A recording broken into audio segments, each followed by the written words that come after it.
A young man is diligently drawing an apple at the opening of the first film. There are no other people in the room, and it is completely silent.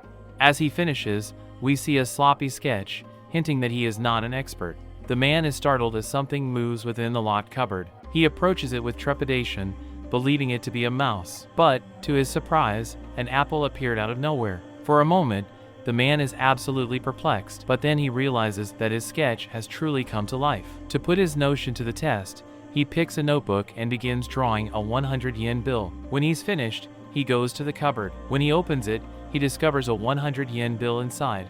After a few seconds of inspection, the man determines that it is really real. He immediately hurries back to his couch and draws a heap of money. When he's finished, a large amount of cash appears within the cabinet. Now that the man is wealthy and powerful, all he needs is a gorgeous girlfriend. So, like any simp, he begins drawing a beautiful woman. However, someone appears at the door in the middle of it, and the man goes to check. He lets his notepad on the table, the sketch unfinished. The woman's head and bottom half are gone. When the man returns to the room after a while, he hears a loud knock on the cabinet. This is when he discovers his unfinished sketch has come to life. The film concludes with a scary hand slowly emerging from the cabinet. Bing, the protagonist of the second film, is an obese and exceedingly lusty man. He is the manager of a private detective firm, but whenever he encounters a female client, he loses focus and begins daydreaming about her. Bing's primary goal in life is to have as many coitus as possible. Normally, he departs for home at 5 p.m., but when gorgeous women come in seeking assistance, he will stay until midnight. This man's passion for his nasty pastime is unrivaled. Susan, a young lady, comes to his office one day and urgently tells that her husband has been missing for a week. Bing, on the other hand, is so preoccupied with her body parts that he ignores her words. He is now dreaming about doing it with her. When Susan begs for aid, Bing awakens from his trance and offers to begin the inquiry as soon as possible. In actuality, he doesn't care about her spouse. All he wants is her. Later that night, we learn a little more about Bing. He has never been married since he does not believe in love. He calls his equally lustful secretary, Gina, and does it with her whenever he gets aroused. However, he has done it so many times that he has grown tired of it. Bing is at work the next morning, doing what he typically does, viewing adult videos. Susan bursts in with evidence that might aid in the search for her missing husband. Bing takes it from her and tells her that the man will be found. Then, seeing an opportunity, he asks her to lunch at a nearby restaurant, claiming they can discuss the subject more there.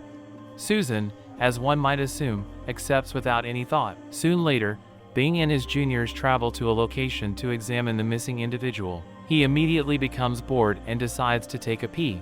However, as soon as Bing unzips his pants, he is taken aback. He nearly seems to have seen a ghost. Bing quickly gets into his car and speeds away. Along the way, he receives a phone call from Susan, which he declines. After a while, he goes to his normal doctor and describes the issue.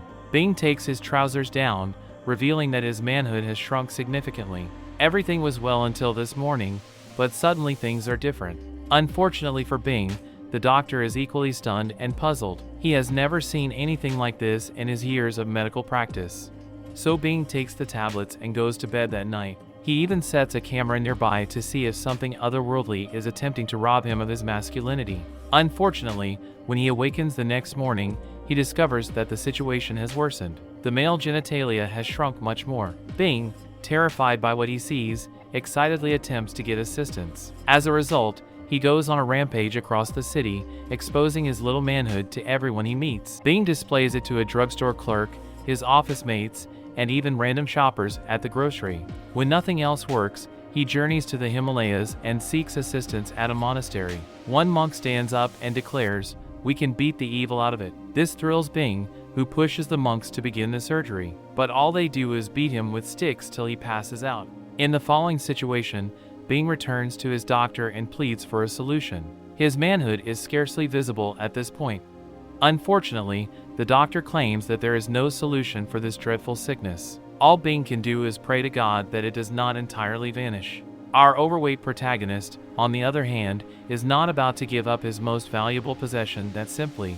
He intends to wrap a rope around his manhood before going to bed that night.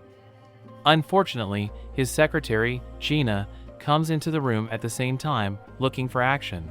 She is taken aback when she sees him in this situation. Gina can't believe the manhood she loves and cherishes has shrunk to the size of a pea. It suddenly begins to shrink again, sending the two into a panic. Gina furiously attempts to use the rope to hold it, but it's too late.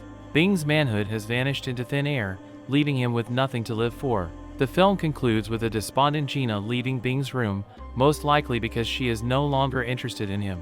The movie ends here. Please like and subscribe to my channel.